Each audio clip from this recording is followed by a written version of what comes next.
Yo soy Citlali y soy especialista en fitoplancton. Ahora bien, ¿qué es el fitoplancton? Pues en sí la palabra fitoplancton proviene del griego fitos, que significa planta, y plancton, que vive a la deriva o vagabundo.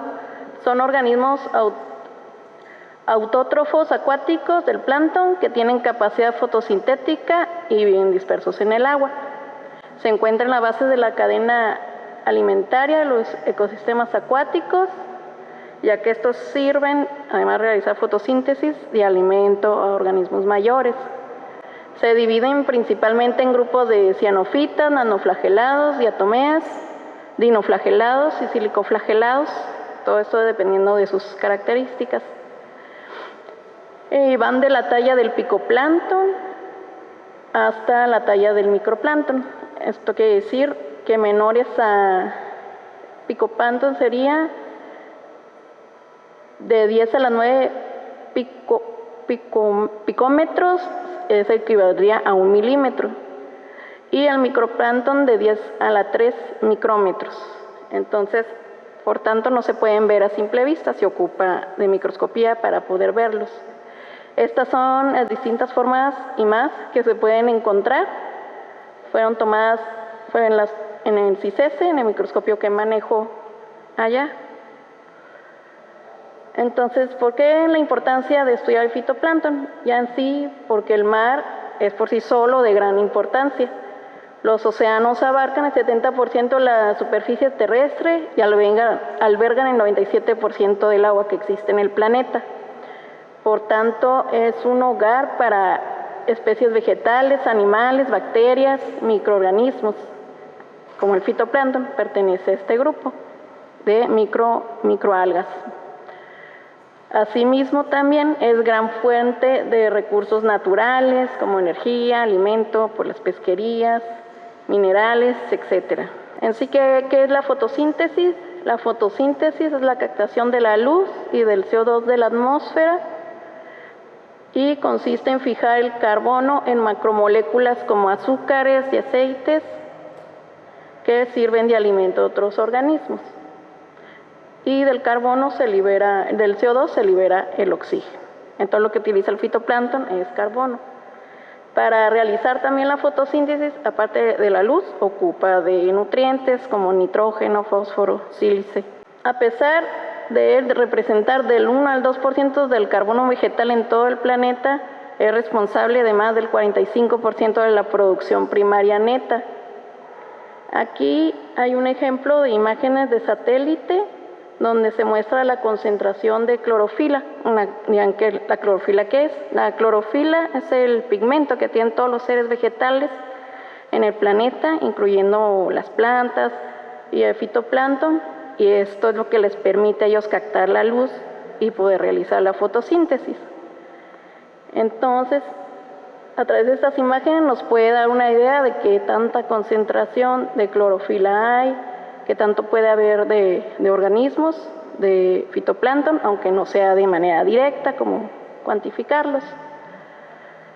Hacia las zonas costeras, por la coloración rojas, verdes, es donde se tiene mayor concentración, casi siempre. Y hacia las zonas más oceánicas es donde se tiene la menor concentración. No quiere decir que no haya, sino que están en menores concentraciones. Estas imágenes solo ven la parte superficial del océano, no ven más hacia abajo, que es lo que hablaremos más adelante. Entonces, hacer organismos autótrofos son base de la cadena alimenticia en los océanos. Estos son consumidos primeramente por los consumidores primarios, estos son consumidos a su vez por los secundarios, terciarios, cuaternarios y hasta el depredadores tope. Esto es conocido como trama trófica o cadena alimentaria. Entonces, estas cadenas tróficas Se encuentran reguladas por el funcionamiento entre los componentes bióticos, que sean organismos y nutrientes, y los abióticos, como la luz y la temperatura. Estas condiciones pueden cambiar en cuestión de horas del día, estaciones, décadas, velocidades, minutos, y influyen en el hecho de que un sistema tenga determinadas características. Al pasar el carbono a diferentes eslabones en la trama trófica, esto se le conoce como bomba biológica y es parte del ciclo del carbono en el planeta. Esta bomba biológica empieza desde que es fijado el carbono por el fitoplancton, este es consumido, aquí cuando ya entra en contacto con el agua, el CO2 va cambiando en diferentes formas químicas. ¿Okay? Entonces, cuando los consumidores o el propio fitoplancton exuda y conforma aglomeraciones de fitoplancton, o sea que se pegan es como una cosa gelatinosa llena de nutrientes, donde se pegan, la muerte de organismos o sus secreciones caen hacia las profundidades donde no hay luz solar en forma de lo que se conoce como nieve marina. ¿Okay? Esta nieve marina, una parte puede ser remediada por las bacterias y otra parte puede llegar al suelo marino. Una parte de la que es remediada puede ser de nuevo advectada hacia la zona eufótica por condiciones de mesoescala, o sea, condiciones físicas, movimiento de las aguas en los océanos. Una de estas condiciones o procesos son los giros ciclónicos. Los giros ciclónicos pueden medir hasta 300 kilómetros de diámetro. Son como estos de aquí, donde se van juntando y haciendo como remolinos en el agua de mar. Puede haber unos que concentren y otros que dispersen los organismos que se encuentran presentes. Entonces, esta es una de las dinámicas que pueden cambiar el ecosistema cuando eso está ocurriendo. Pueden durar meses. Y este es un ejemplo de giros en el Golfo de México. Esto es la cuenca de Coatzacoalcos. Entonces, la bomba biológica, al ser parte del ciclo del carbono, es clave en la distribución del carbono en la columna del agua de los océanos e influye en la presión parcial del CO2. La presión parcial del CO2 es una interacción del CO2 entre la atmósfera y el océano. Aquí donde el fitoplancton ayuda a disminuir esta presión de CO2 al ser captado por él y facilita su absorción desde la atmósfera. Y aquí, como ya habíamos visto en la imagen, pues hay distintas formas de carbono ya cuando entra en el agua, como carbono orgánico particulado, que son restos fecales, pequeños fragmentos, agregaciones de microbios o plancton, consumidores, y lo que decía que era conocido como nieve marina. Esta se hunde y puede llegar hasta 200 a 1000 metros de profundidad, hasta zonas batipelágicas. El ciclo del carbono comienza entonces cuando se remueve el carbono en la atmósfera y se transporta hacia las profundidades del océano. Ahora bien, que el hombre pues ha causado el aumento de CO2 en la atmósfera y uno de estos efectos a causa de este exceso de CO2 pues ha sido la acidificación oceánica, ya que al entrar en el agua este exceso de CO2 pues ya no funciona como debería totalmente y empieza a producir más concentraciones de hidrógeno y la disminución del pH. Y esto perjudica a organismos que están compuestos por carbonato de calcio, como moluscos y corales, arrecifes de coral y todo.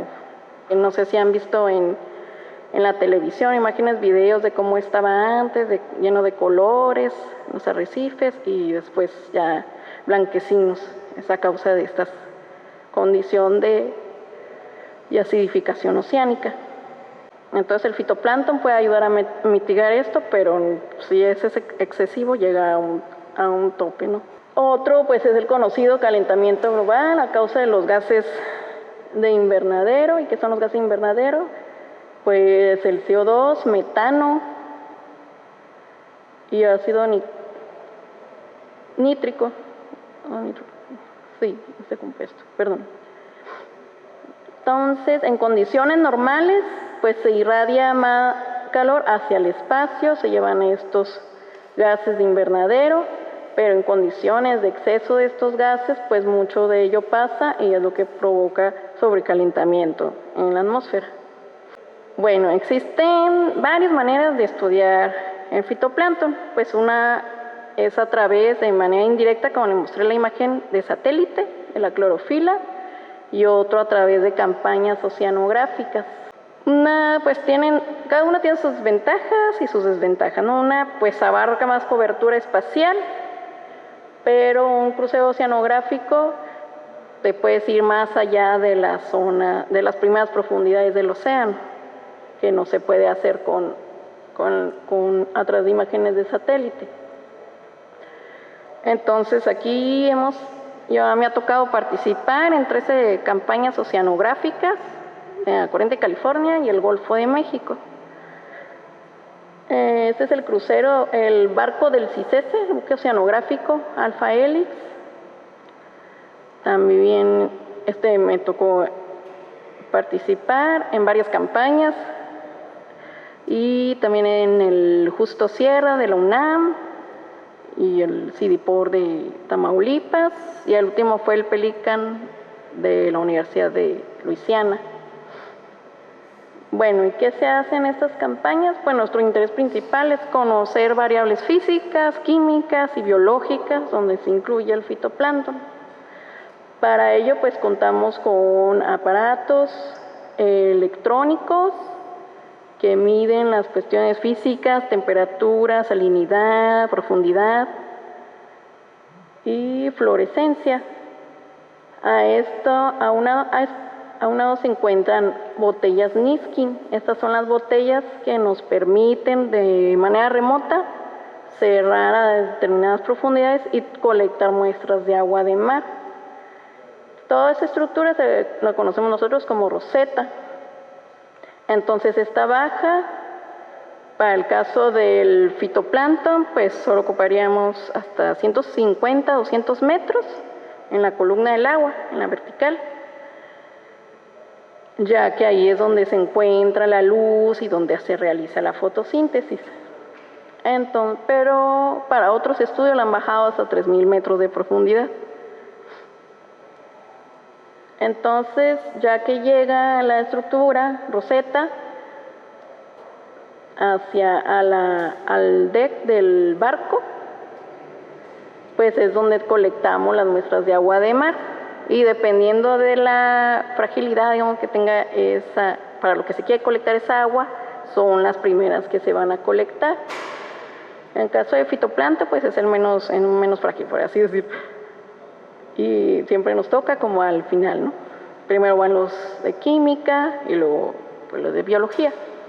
Entonces nosotros colectamos las muestras para fitoplancton, identificación y cuantificación, y para muestras de pigmentos, de clorofila, por lo que se colectan en botellas plásticas de color ámbar. Este fue el crucero en el Golfo de México. Okay. Aquí colectamos muestras de 1 litro para el fitoplancton y 2 litros para pigmentos. Digo pigmentos porque no solo hay la clorofila, dependiendo del grupo de fitoplancton va a tener otro tipo de pigmentos. Y para otro tipo de pigmentos se tomaron hasta 4 litros.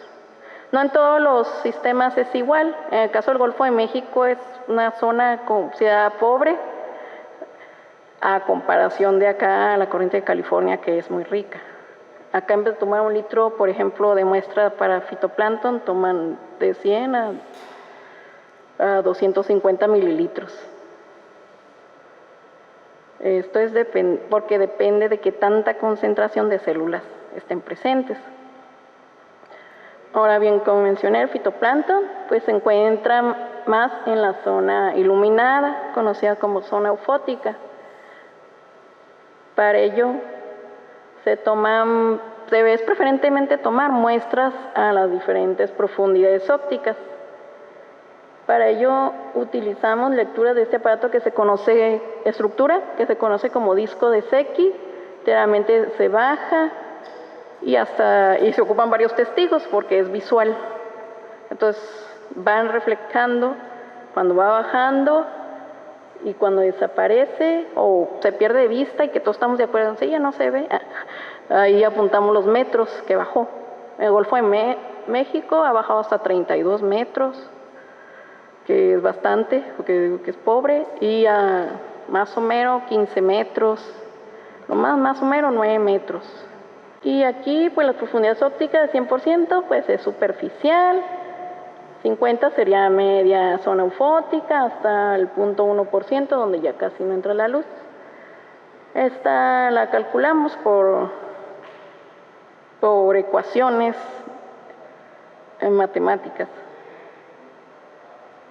Lambert-Beer, no sé si han oído. Bueno, otra manera de colectar muestras para fitoplancton pues es a través de arrastres de red.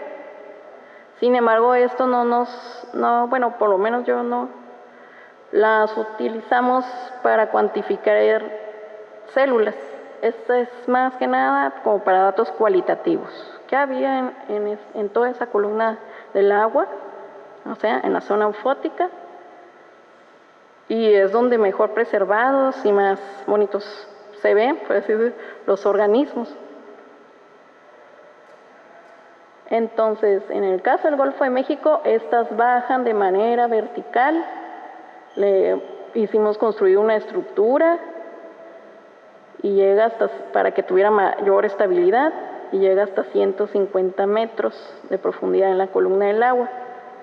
Cuando va bajando no recolecta cuando va subiendo, entonces va filtrando toda el agua y se va concentrando las células de todo, ¿no? No discrimina, fito, no fito, puede ser también otros organismos más grandes, como salpas. Entonces va concentrando todo en este que se llama copo. ¿Y cómo es que va bajando? Pues a través de esta conocida como pluma. Es como una especie de grúa, ¿no? Nada más, que tienen los barcos.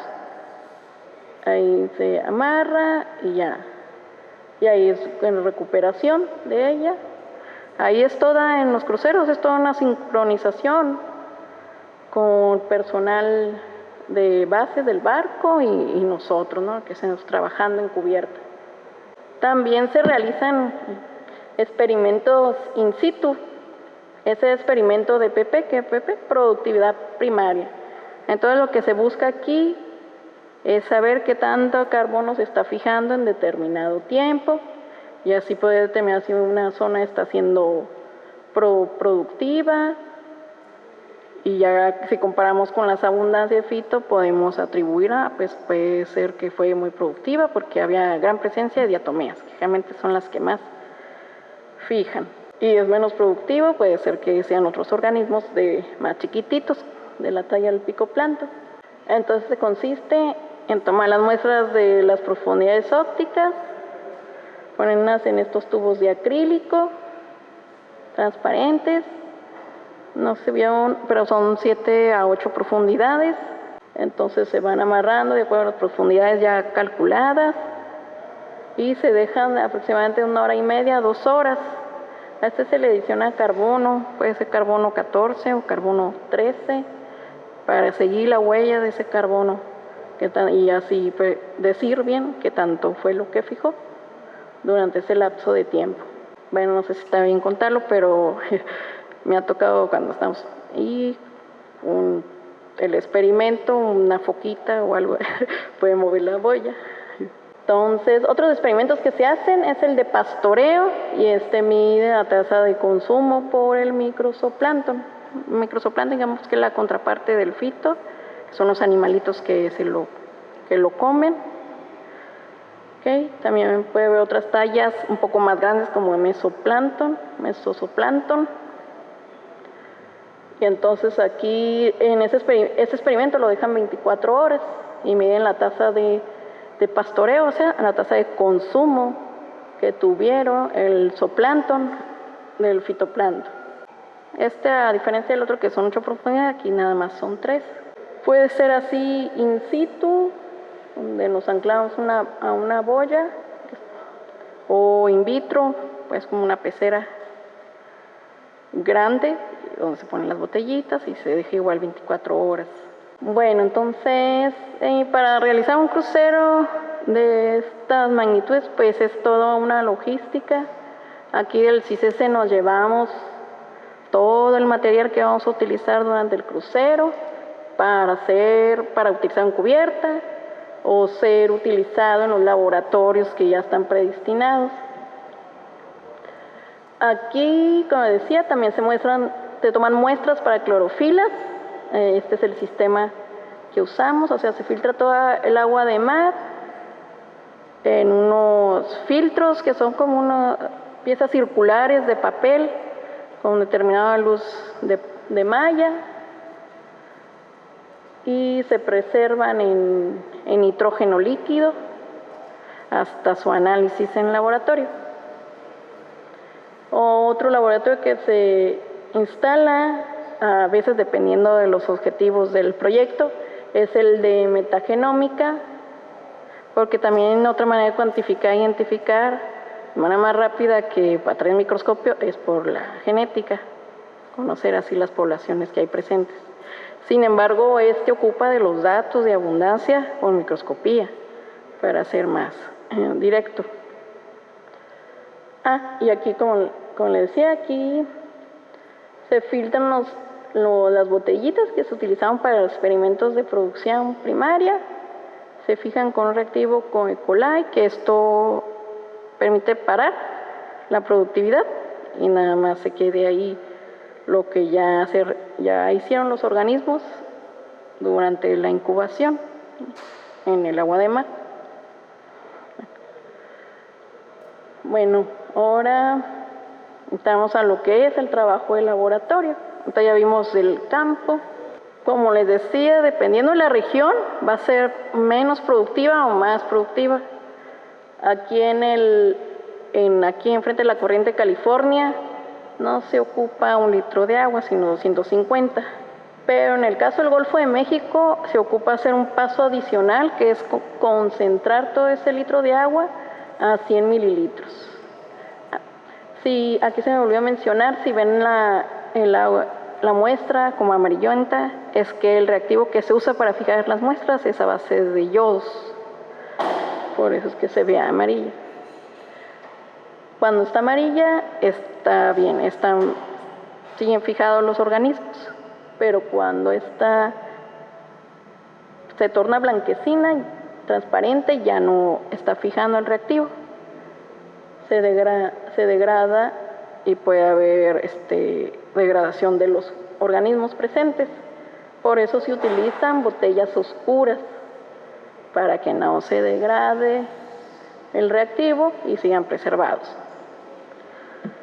Entonces, para las muestras del Golfo de México, se deja concentrar durante 3 a 4 días todo el litro en probetas de 1 litro. Pasado este tiempo, se quita el sobrenadante a través de una bomba peristáltica que va bombeando ligeramente hasta antes de los 100 mililitros, por lo que obtenemos muestras concentradas 10 veces más de las que estaban en el litro. Posteriormente se toman alícuotas.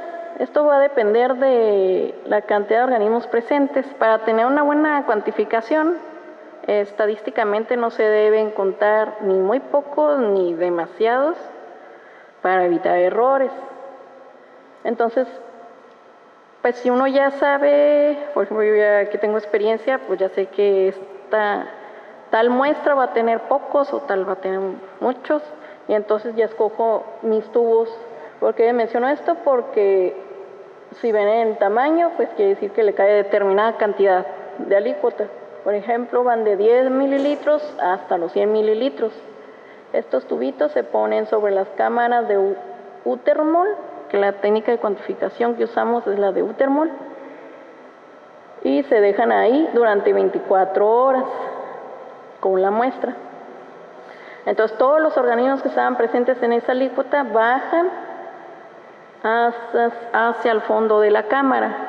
La cámara de Utermol tiene un vidrio donde se van cayendo todas las células, por lo que es necesario la utilización de microscopio invertido para su cuantificación e identificación.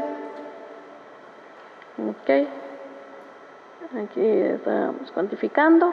En mi caso, pues voy campo por campo, arriba abajo, izquierda derecha, variando todo el fondo de la cámara. Mínimo, también por estadística, debo contar 300 células. 300 células en total, ya. Y estos son los distintos organismos que podemos encontrar. Estas fueron tomadas estas imágenes con el microscopio. Entonces aquí tenemos células de dinoflagelados y diatomeas. En el caso de dinoflagelados, estos no solo son autótrofos, algunas veces pueden ser también heterótrofos, o sea, consumir en vez de fijar, porque se los conoce mixotróficos. En cambio, las diatomeas siempre van a ser autótrofas, siempre van a estar fijando. Y ahora otra técnica para contar nanoflagelados es por epifluorescencia. La epifluorescencia es muy diferente a la técnica que vimos de Utermol. En este se filtran de 20 a 100 mililitros de agua de mar, fijada con glutaraldehído o formol, en filtros de luz de malla de 2 micras. Para este caso, se utilizan fluorocromos que son reactivos, que permiten la tinción de diferentes organelos de las células y así poder verlos. La cuantificación se realiza con objetivo de 100X. La luz que se utiliza en microscopio pues es de epifluorescencia, que es fluorescencia falsa, digamos así. Por ejemplo, puede transmitir luz verde, luz azul, y ya el fluorocromo va a transmitir el color contrario. Por ejemplo, en la clorofila es verde, pero debido a la fluorescencia pues se torna color rojo, es como ojitos, y los demás organelos de verde. Ese es un organismo igual. Tiene otro pigmento, por eso se ve naranjoso, y estos no tienen pigmento de clorofila ni nada, sería un organismo heterótrofo. Entonces así se distinguen las poblaciones. En el caso de nanoflagelados, aquí se me olvidó mencionar, pero para la cuantificación e identificación de estas se utilizan los objetivos de 20 hasta 60X, que vendría siendo de 200 veces a 600 aumentos de lo que vemos normalmente. También, como mencionaba, que hay distintas tallas de fitoplancton. Otro grupo es el picoplancton. Se cuantifica a través de la técnica de citometría de flujo. Entonces, en este caso nada más tomamos una alícuota muestra de 2 mililitros de las mismas profundidades donde se tomaron para fitoplancton. La citometría de flujo consiste en separar y contar las poblaciones para obtener las abundancias de diferentes grupos, como Pleurococcus, Cinecococcus, que son picoplancton chiquitos, cianobacterias, picoeucariontes y bacterias heterotróficas. Los picoeucariontes pueden ser diatomeas o dinos de tamaño de pico, que yo a ojo pues ya no los alcanzo a ver en el microscopio. Por eso sí, también se utiliza esta técnica, para así abarcar todas las componentes de talla presentes del fitoplancton. Bueno, como les comentaba, hemos participado en diferentes proyectos donde se me ha invitado a colaborar principalmente para hacer la identificación y cuantificación de células de fitoplancton. Uno de estos fue el gran proyecto de SIGOM, donde mis jefes propusieron un subproyecto malla fina. El proyecto SIGOM, que fue enorme, aquí digamos abarcó de todo, quedó como un poco sesgado el fitoplancton, porque pues, había de todo, ¿no? No sé si les recomiendo bajar los atlas, si hicieron un atlas de SIGOM, donde puede ver los mapas y lo que se obtuvieron de resultados. Este proyecto se propuso a partir de uno que se realizó en Jijimi primero, así empezaron los estudios en el Golfo de México por el CICESE, y el interés surgió a partir de una catástrofe inmensa que hubo por la explosión de una torre petrolera, donde se calcula que se derramaron 5 millones de barriles. Durante 3 meses se fueron derramando. Entonces, surgió con la idea de ver cómo actuar de manera rápida y contrarrestar los efectos de estos derrames cuando ocurre ese tipo de catástrofes. Bueno, como decía, surgió a partir del SIGOM el subproyecto malla fina, que tuvo 4 cruceros oceanográficos en 4 años distintos, 2 en verano y 1 en invierno. Dependiendo, como vieron, de las estaciones del año, va a variar las condiciones químicas, biológicas y físicas del agua de mar. Estos puntitos son las estaciones de muestreo. Esto es donde el barco para y toma y hacen todo lo que vimos hace rato. Y hacemos todo lo que vimos hace rato. Para estos cruceros, ese es su proyecto, escogieron 2 regiones, una al norte, frente a Perdido, y otra al sur, frente a Coatzacoalcos. 8 estaciones de muestreo en cada una.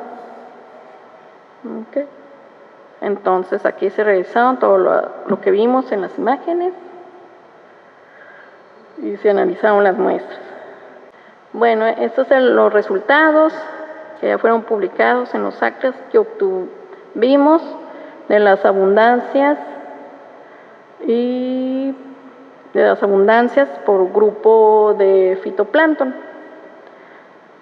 Hacemos este tipo de mapas. Si se dan cuenta, estas son las estaciones, esta de aquí, y estas de 100 a 0.1 serían las profundidades ópticas. Entonces tenemos una distribución espacial, tanto horizontal como vertical, y también temporal, porque no hacemos más o menos una estación por día, entonces van pasando a transcurso de días. Cruceros duraron alrededor de 15 a 20 días. Los colores rojos nos indican donde hubo mayores abundancias de células, en este caso dinoflagelados, y los colores moraditos los menos abundantes. Así que les decía que hacia las profundidades fuera de la zona iluminada, zona eufótica, se encuentran generalmente las menores abundancias que hacia las zonas más iluminadas. También hacia las zonas donde mayor procesos de mesoescala hay, permiten la concentración de células, como procesos de mesoescala, como los giros ciclónicos, anticiclónicos. Y fue el caso de diatomeas. Las diatomeas siempre fueron como 10 veces menores que los dinoflagelados, a excepción de florecimiento que hubo en estas estaciones durante el crucero de Malla Fina 2. Okay. Aquí fue a causa de una proliferación de células de Dactylosomium fragilissimos. Esta que es aquí, que es una diatomea central. Entonces, lo mismo, pero rojos mayores concentraciones y los morados menores concentraciones. Y pues aquí hacemos, nada más para mostrar, por estación, durante los cruceros, cómo estuvieron las abundancias y comparar entre poblaciones. Aquí los dinoflagelados son los de rojo, fueron más abundantes, seguido por los nanoflagelados. Aquí las diatomeas debido a la proliferación de esta especie, que son los de verde, y aquí igual fueron los dinos, pero ya ha sido las diatomeas y después los nanos flagelados.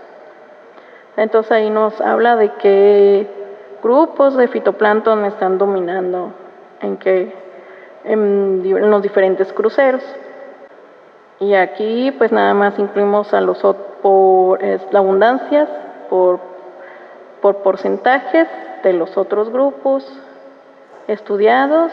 También fueron fitoflageladas, silicoflagelados, cianofitas, y otras imágenes de dinoflagelados. Y en el proyecto que estamos participando actualmente es el proyecto PhytoBloom, que interesa responder a preguntas de qué procesos y comunidades planctónicas determinaron flujos dentro de los remolinos, su importancia en el ciclo de carbono, que ya vimos en qué consistía, en el Golfo de México, y que ecosistemas involucran muchos procesos de mesoscala. Y estos procesos, ¿cómo influyen o de qué manera influyen a la comunidad del fitoplancton y por tanto a la bomba biológica? Este proyecto pues está en sus últimas etapas, pero falta conjuntar toda la información. Ya hubo un coloquio de sinergias por parte del CONACYT, donde fueron los líderes del proyecto, y lo pueden encontrar en YouTube, los videos. Sinergias, coloquio de sinergias, nos tocó en abril, exposición en abril. Y pues nada más para ver en general del proyecto en qué consiste, pues en el lanzamiento de Sea Gliders, toman cuestiones físicas del agua de mar, siguen los giros ciclónicos, anticiclónicos, estos arrojan y duran meses. Bueno, y la realización del crucero oceanográfico, en este caso solo fue uno, y se realiza lances igual de CTD que el aparato física que se anuda a la roseta y mide la conductividad, temperatura y profundidad. Se tomaron muestras de fitoplancton con red y con la roseta. También se tomaron muestras para análisis químicos como nutrientes, porque no solo las poblaciones de fitoplancton pueden estar afectadas por cuestiones físicas, sino también por las químicas. Este es un video que quería mostrar de los peligros del mar. Ya estamos descansando, es en la noche, vamos de regreso incluso. Generalmente cuando van de regreso los tripulantes van más rápido, pero también había condiciones malas climáticas. Alcanzaron a ver, se rompieron estas cajas. Esas cajas venían las muestras de fitoplancton. Ya venían llenas, o sea, pesaban 50 kilos cada caja, bien amarradas, y aún así el mar las rompió. Afortunadamente solo tuvimos pérdida de 8 muestras de 300 muestras. Corrimos con bastante suerte. Esa es una maniobra en condiciones climáticas malas de lance de la roseta. Eso es todo. Fue en el último crucero de PhytoBloom. Se realizó en el Pelican. En condiciones normales solo es que estemos nosotros presentes, 3, 4 personas. Esta roseta era muy grande, por lo que 5 estaba bien, pero en condiciones malas se tienen que usar sogas, ese aparato. para poderla recuperar.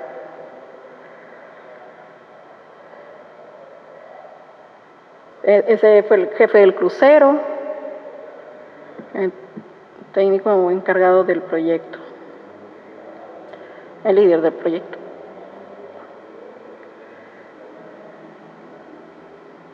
Ella es una tripulante y un compañero de fitoplancton.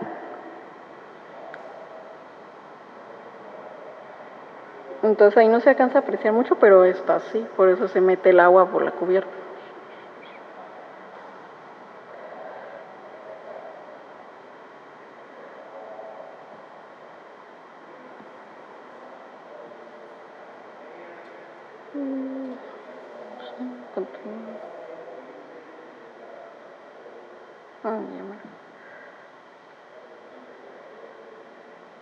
En condiciones normales ya lo hubiéramos pasado cubierta, pero mal tiempo no, hay que tener mucho cuidado, sobre todo para cuidar nuestra persona, ¿no?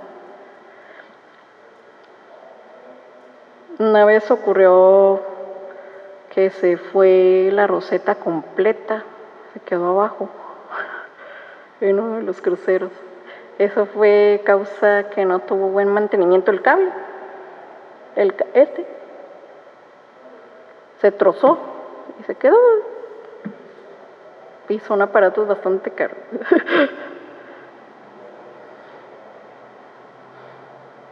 Esta era una roseta bastante grande porque son 24 botellas, cuando generalmente arrojamos de 12, es el doble.